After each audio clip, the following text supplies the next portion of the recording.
Salama daholo androany isika dia ndaondray raha hiresaka ny mahakasika ny mombamomba any mpanakanto Dr JB izay efa nendaosam-pahafatesana moa izany mpanakanto Dr JB izany ka ho fantarantsika iza marina izany mpanakanto Dr JB izany ary avy aiza no tena fiaviany ary nanomboka tamin'ny taona firy ihany koa no nidirany teo amin'izay sehatry ny zavakanto malagasy izay.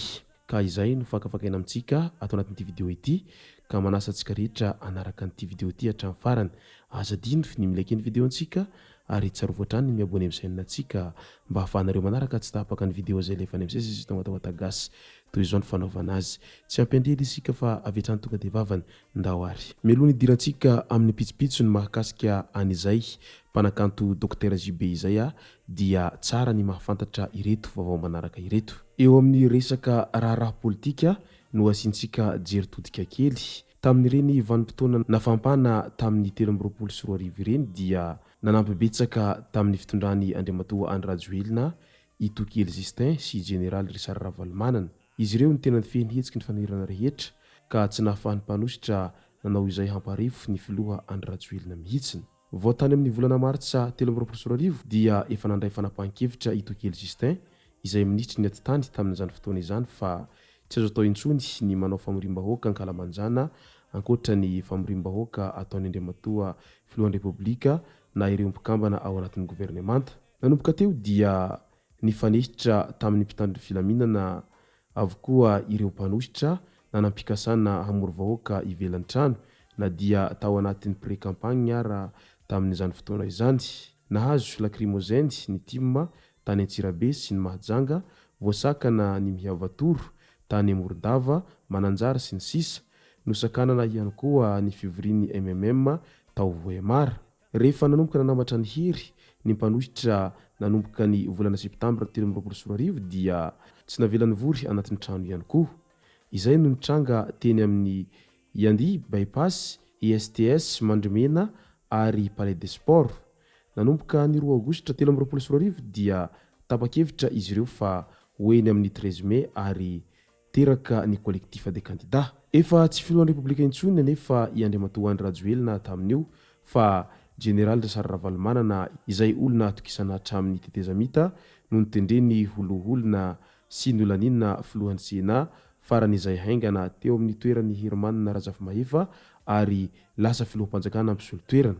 Na dia efa zantarany sotronono ara ny Général Richard Ravalomanana fa amin'ny mahafiloham-panjakana azy dia nolazainy mpanara-baovao fa izy no tena nibaiko mivantana ireo zandary ka nampihemitra sy nandrava ny hetsika fotsy indrindra rehefa nanodidina ny kianjan'ny 13 mai. Tsy tody tamin'ny tanjona araka izany ny collectif ny candidat fa vita ihany ny fifidianana ary lany filoham-pirenena Andriamatoa Andry Rajoelina ankehitriny. Amin'izao fotoana izao dia milaza ny mpanara-baovao sasany fa malemy ny fanoherana eto Madagasikara. Ankoatra ny fizarazarana ao anatiny, tsy tonga ho azy io fahalemena io fa Itokely Justin sy ny Général Richard Ravalomanana no isan'ireo nampalemy azy satria ny iray nifehy ny fikarakarana ny lafin'ny fifidianana filoham-pirenena moa ny iray nifehy ny teny ankianja nandritra ny fotoana tsy nahafiloha any Andriamatoa Andry Rajoelina ka tsy nahafahan'ny fanoherana ny hetsika firy. Ankehitriny dia samy tsara toerana izy roa lahy ireto. Itokely Justin no lasa filohan'ny teny miram-pirenena sady nolaniny hatramin'ny fanoherana zato isan-jato fa i Général Richard Ravalomanana kosa niverina ho filohan'ny teny miran-doholona.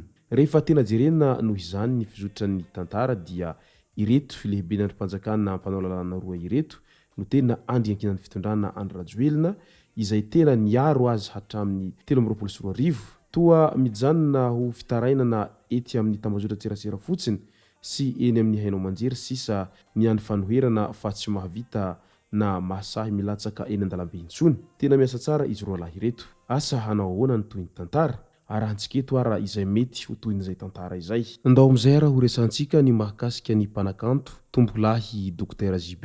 Andrianambinina Justin Bezard no tena anarany feno avy amin'ny anarany hoe Justin Bezard no nahatonga ny anarana maha-mpanakanto azy izay nataony JB.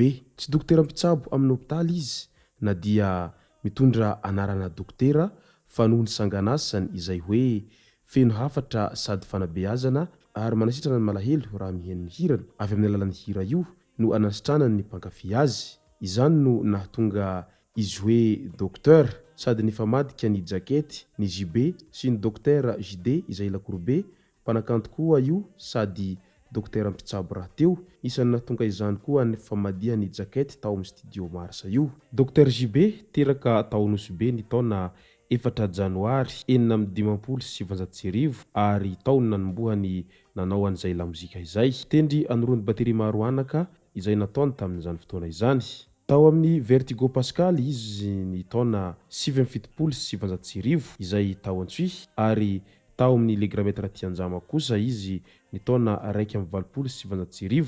Marina fa efa santera izy tao amin'ny Tianjama izay satria efa batera tao i Raleigh Robert tamin'izany fotoana izany. Ny taona 3 sy 470 nandeha tany andapa izy tao anatin'ny grupy Batman Musique ary tany no tena nandaniany fotoana lava indrindra ary maro ireo hira efa navoakany fony izy tao andapa tamin'izany fotoana izany. Rehefa niverina tao Nosy Be izy ny taona 770 izay nisy instrument vaovao le Jaguar faharoa. Marina fa roa io instrument trefy mitondra anarana le Jaguar io. Jaguar 1 izay noentiny Dain Rotsaka fa i Jaguar D izay noentiny Dokotera JB. Raha nanao alipantizana tany ampitan-dranomasina tany Marseille izy ny taona 7 dia tany namparary azy ka nitarika izy tamin'ny fahafatesana ny 7 Oktobra 2012. Mananjanaka 4 menadahy izy ary ny ray amin'ny zanany no nanao muzika amin'izao fotoana izao izay Dokotera JB Junior. Namelany soa sy ny kanto ny mpanakanto Dokotera JB avy ao Marmandia distrika Analalava région Sofia izay tena fiaviany ity mpanakanto Dokotera JB ity. Raha izany Dokotera JB izany moa dia tena tsy nisy ny tsy nahalala an'izany mpanakanto Dokotera JB izany raha manerana ny Nosy indrindra fa tamin'iny faritra avaratry ny Nosy iny izay tena mpanakanto anisany nanafana ny lanonana maro ary rehefa manatrika any lanonana izay ataon'izany mpanakanto Dokotera JB izany moa tamin'izany androny dia tena afapo tanteraka amin'ny ambiance izay asehon'izany mpanakanto JB izany ary tena mafana dia mafana tokoa moa ny balela sy ny seho rehetra izay nataon'izany mpanakanto JB izany tamin'izany andro zany. Marina etona fa ny mpanakanto Wawa izay kalaza amin'izao fotoana izao dia nipotra avy tao anatin'ny tarika mpanakanto JB izay izay mpitendry bateri tao anatin'izay tarika zay moa ny mpanakanto Wawa tamin'izany fotoana izany. Koa eto dia ny kanto izay navela ny mpanakanto Dokotera JB izay tsy maty fa mitoetra hatrany ao ampony ireo mpankafy azy hatramin'izay ka hatramin'izao na dia efa lasa ankorazana aza ny lehilahy ka dia mandriam-piadanana tompoko. Izay sy zay moa ny masaka azo narosy tao anatin'ity video ity. Misaotratsika rehetra nanaraka an'ity video ity hatramin'ny farany. Aza dindo ny milaiky ny video antsika ary tsarovatra trany miabone amin'ny chaîne antsika mba ahafahanareo manaraka tsy tapaka ny video zay lefa any amin'ny sisy sy tamatavata gasy. Tomboko lasy tomboko vavy mankasitraka dia mirary soa.